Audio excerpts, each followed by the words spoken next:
Vamos dar continuidade, falando agora sobre as diferenças entre rinite e sinusite. Lembre-se, toda terminologia terminada em ite significa inflamação. Rinite é uma inflamação da mucosa do nariz, certo? Que pode ser infecciosa ou causada por alérgenos. Como? Quais são esses alérgenos? Pólen, poeira, ácaros, mofo, entre outros. Ou pode ser causada por vírus, quando se tem uma gripe, por exemplo. Os sintomas são geralmente parecidos com o da gripe, certo? Com o do resfriado, certo? Quais são? Nariz entupido, coriza, causando uma secreção clara e fluida, coceira no nariz e espirros. Já a sinusite é provocada pela inflamação das mucosas dos seios da face, certo? Então, quando a gente vê a anatomia, vamos ver posteriormente a anatomia dos seios paranasais, o que é que acontece?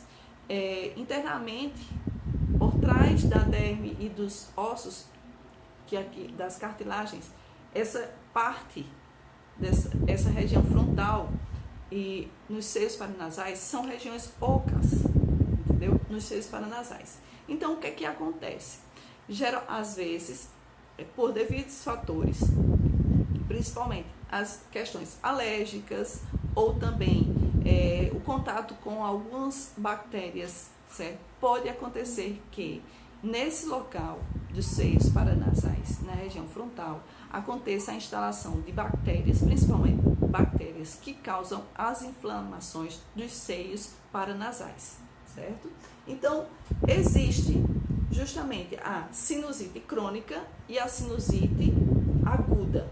Quais são os sintomas das duas e como é que cada uma acontece? A sinusite aguda, você pode sentir dor de cabeça na área dos seios nasais e da face, que é uma dor muito forte e pulsátil, ou seja, a gente sente como se estivesse tendo uma pulsação nessa região da cabeça, dos seios nasais. E outra coisa importante, ao baixar nossa cabeça, nós sentimos uma sensação muito forte de dor de cabeça e uma sensação de peso na cabeça muito intensa.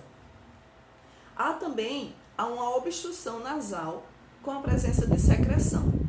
Diferentemente da rinite, que é uma secreção clara e fluida, na sinusite pode ter uma secreção nasal esverdeada e amarelo esverdeada, parecida com pus, certo? Além de ter um odor assim fétido. Em casos em que pode ocorrer essa obstrução, com a presença dessa secreção, que pode ser amarelada ou esverdeada, que pode piorar com a congestão nasal. Na crise aguda, os sintomas duram por no máximo 4 semanas. Mesmo na crise aguda, perdura por muito tempo, mais ou menos um mês. Já na sinusite crônica, os sintomas são os mesmos da sinusite aguda. O que muda é que esses são permanentes, ou seja, a pessoa sempre sente dores de cabeça, febre, porque se trata de uma inflamação. Podem estar associados também à tosse, que é um sintoma comum. Outro ponto pode ser observado é a cacosmia, ou seja, o mau cheiro à respiração. Cacosmia, mau cheiro à respiração, que pode estar presente. A sinusite crônica geralmente é noturna e aumenta de intensidade quando você deita. Por quê? Na hora que a gente deita, do mesmo jeito que vai mais irrigação sanguínea para a região das seios paranasais, e essa dor pode aumentar e também a obstrução nasal pode aumentar, certo? Então, porque a secreção escorre e irrita as vias aéreas. Ao acordar, você pode ter crise de tosse, mas ao longo do dia ela diminui de intensidade e pode até mesmo desaparecer. Nesse caso, os sintomas sinusais, como a gente chama, persistem por mais de 12 semanas consecutivas, ou seja, mais de 3 meses. Enquanto a sinusite aguda pode durar até 4 semanas, um mês, a sinusite crônica dura por mais de 3 meses, apesar dos tratamentos. Quais são os sintomas da sinusite? Caso esteja com sinusite, você pode sentir alguns ou todos os sintomas aqui que eu vou descrever. Sensação nasal com cor, secreção nasal com cor, como eu falei, pode vir uma secreção amarelo esverdeada quando se trata de uma sinusite, principalmente causada por uma bactéria ou uma sinusite crônica. Tosse, pressão na face, dores de cabeça, pulsáteis, obstrução nasal, febre, porque se trata de uma inflamação, cansaço, dores musculares, perda de apetite, sangramento no nariz, porque geralmente pode irritar a mucosa e os seios paranasais, certo? Então, a bactéria que está instalada pode causar esse sangramento. Como a dor de cabeça da sinusite pode ser intensa e pulsátil, ela é facilmente confundida com quadros de enxaqueca. Na hora de diferenciar, é interessante observar em qual região você está sentindo a dor e se outros sintomas da enxaqueca, como sensibilidade à luz, sonhos, movimentos, náuseas, tonturas, fadiga, estão presentes. Ou seja, o que quer dizer? Às vezes, quando estamos com uma sinusite crônica, muitas vezes, ou uma sinusite aguda, muitas vezes pode ser confundido com uma enxaqueca, porque tem sintomas bem parecidos. Mas a enxaqueca, nós temos mais sensibilidade à luz, náuseas, ou seja, a vontade de vomitar, vômitos em si, e também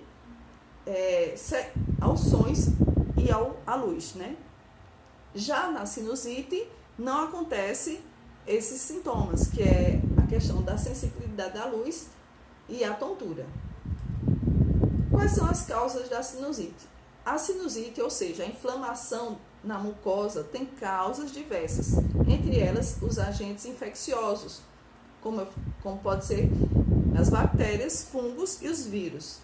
Na rinite alérgica, gripe, a sinusite pode também ser causada por rinites alérgicas, gripes e resfriados, também pode ocasionar a doença, já que o inchaço impede que o muco, ou seja, quando nós temos uma gripe, um resfriado ou uma rinite, o que é que acontece com a mucosa da narina? Ela fica edemaciada, dificultando a saída do muco. Então, quando há essa obstrução, esse muco fica nos seios paranasais e aí acontece o acúmulo de líquidos e de muco que possivelmente podem desenvolver aparecimento das bactérias, dos fungos e dos vírus, certo? Então, assim, um local que está sem ar suficiente por conta da obstrução, da dificuldade respiratória devido a um inchaço e edema da mucosa. E também há uma presença de muco nessa região. Então, o meio de líquido, o meio suscetível ao surgimento das bactérias, vírus e fungos.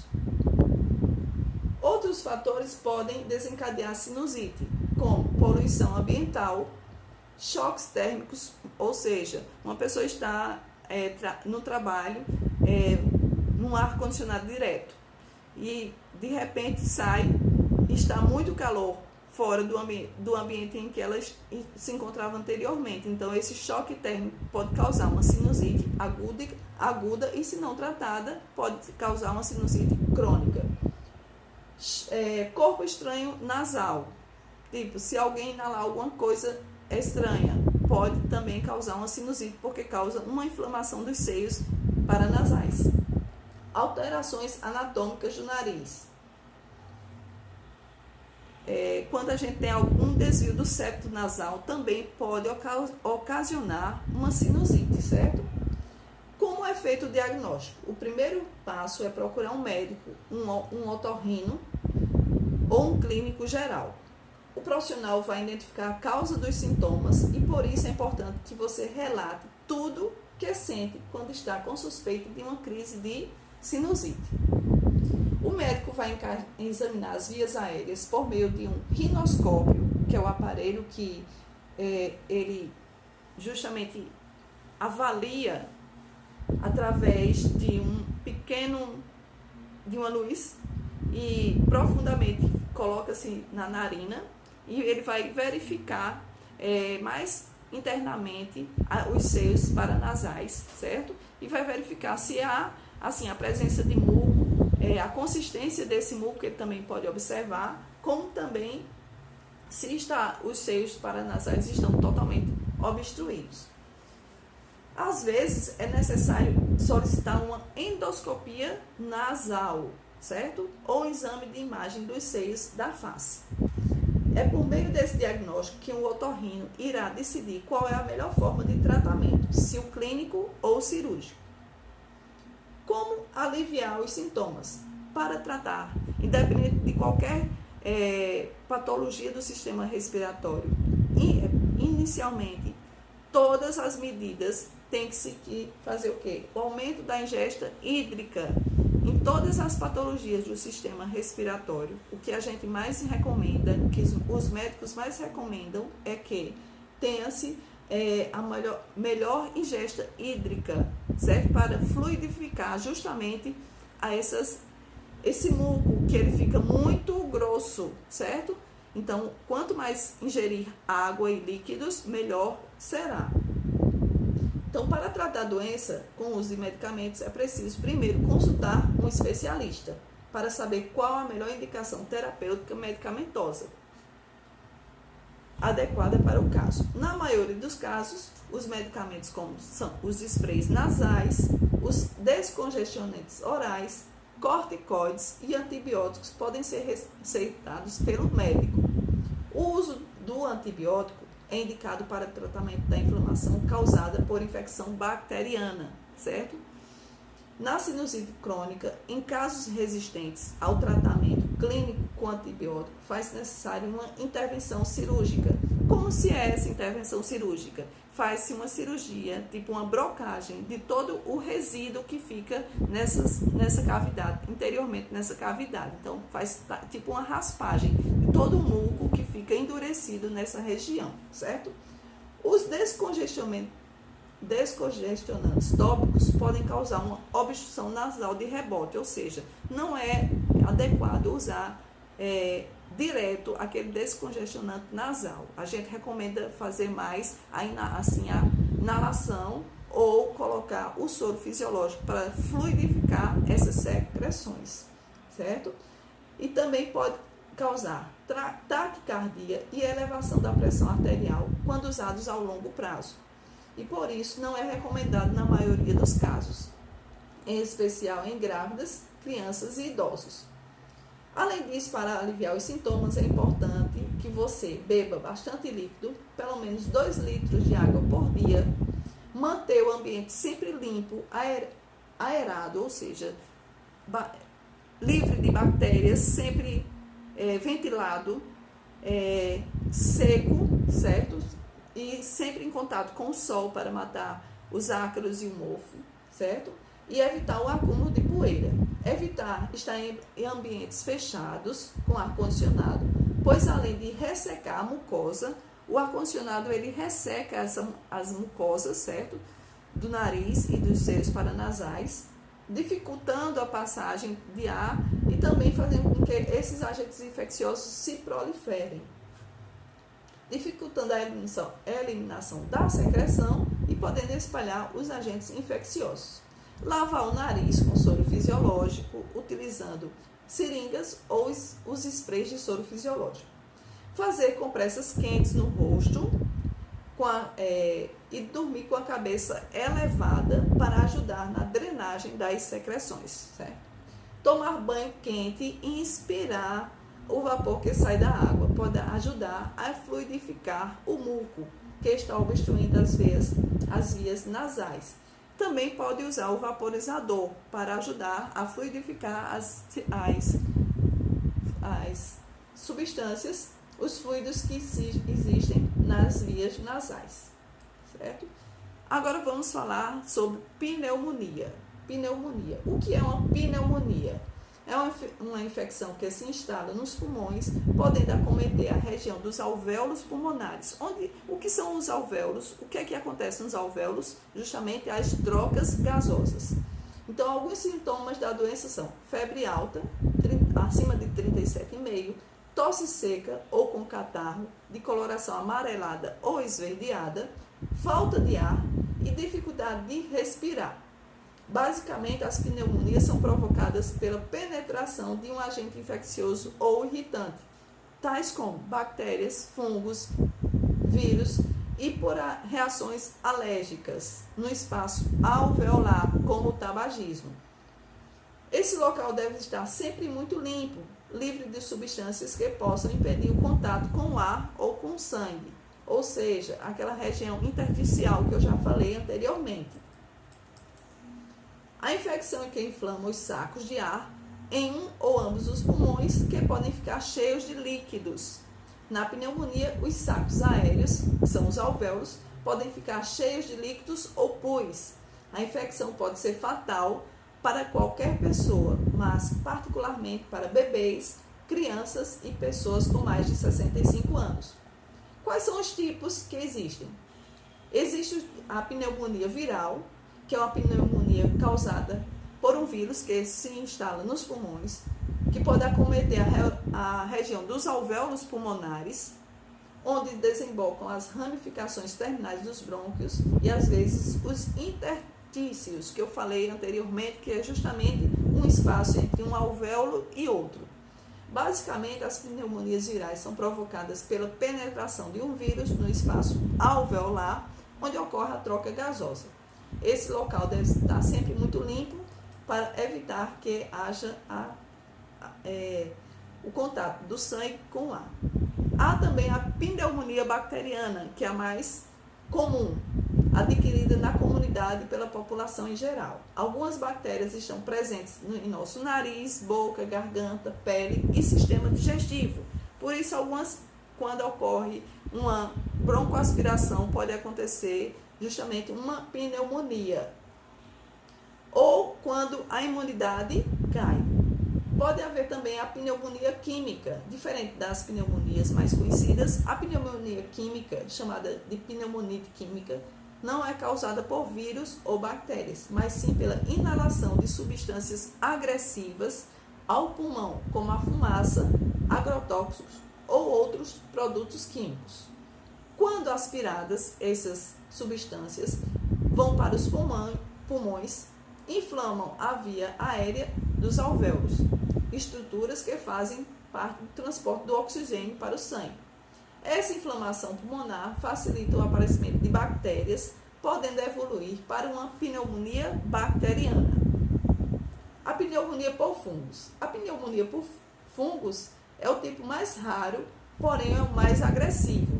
É comum ver esse tipo de pneumonia em pessoas com doenças crônicas e imunodeprimidas, com pacientes soropositivos ou pacientes oncológicos. Por quê? Porque estão com a imunidade já bem mais baixa. Quais são as causas da pneumonia? Muitos germes podem causar pneumonia. As mais comuns são as bactérias e os vírus no ar que respiramos. A pneumonia adquirida na comunidade. A pneumonia adquirida na comunidade é o tipo mais comum de pneumonia. Ela ocorre fora dos hospitais ou outros estabelecimentos de saúde. Pode ser causada por bactéria, a mais comum é a Streptococcus pneumoniae. Esse tipo de pneumonia pode ocorrer por conta própria ou depois de ter um resfriado ou uma gripe.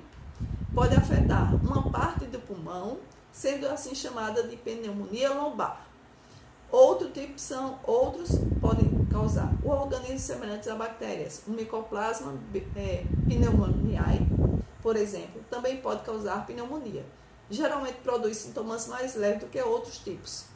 A pneumonia ambulante é um nome informal dado a esse tipo de pneumonia, que tipicamente não é o suficientemente grave para requerer descanso em casa ou hospitalização. Outro tipo são os fungos, que a gente já falou, né? Que podem ser causados quando são encontrados em excrementos de solo ou pássaros e variam dependendo da localização geográfica, e também causadas por vírus. Quando causam resfriados e gripes, podem causar pneumonia. Os vírus são a causa mais comum de pneumonia em crianças menores de 5 anos. Geralmente é mais leve, mas em alguns casos pode se tornar mais graves. A pneumonia adquirida no hospital, pessoas que permanecem muito tempo hospitalizadas podem adquirir a pneumonia, certo? Por isso a necessidade de mudança de decúbito de um paciente a cada 2 horas para que o pulmão assim evite, além das escaras, o pulmão também haja um movimento dos mucos e dos fluidos que tem no pulmão para evitar que bactérias se acumulem no local. A pneumonia adquirida no hospital pode ser séria, porque as bactérias que causam podem ser mais resistentes aos antibióticos. E as pessoas já estão comprometidas, né? Já estão doentes. Muitas pessoas precisam da respiração de ventiladores mecânicos, muitas vezes usados em unidade de terapia intensiva. Então, estão correndo mais risco de contrair esse tipo de pneumonia. E tem também a pneumonia por aspiração, aquela que a gente fala que é por broncoaspiração. Essa pneumonia ocorre quando você inala comida, bebida, vômito ou saliva nos pulmões. A aspiração é mais provável se algo perturbe seu refluxo normal de mordaça, como uma lesão cerebral ou um problema de deglutição ou uso excessivo de álcool ou drogas. Quais são os fatores de risco para a pneumonia? Os principais fatores de risco para a pneumonia são fumo, que provoca uma reação inflamatória e facilita a penetração dos agentes infecciosos, o álcool, que interfere no sistema imunológico e na capacidade de defesa do aparelho respiratório, ar-condicionado, que deixa o ar muito seco, facilitando a infecção por vírus e bactérias, resfriados mal cuidados, mudanças bruscas de temperatura e a baixa da imunidade.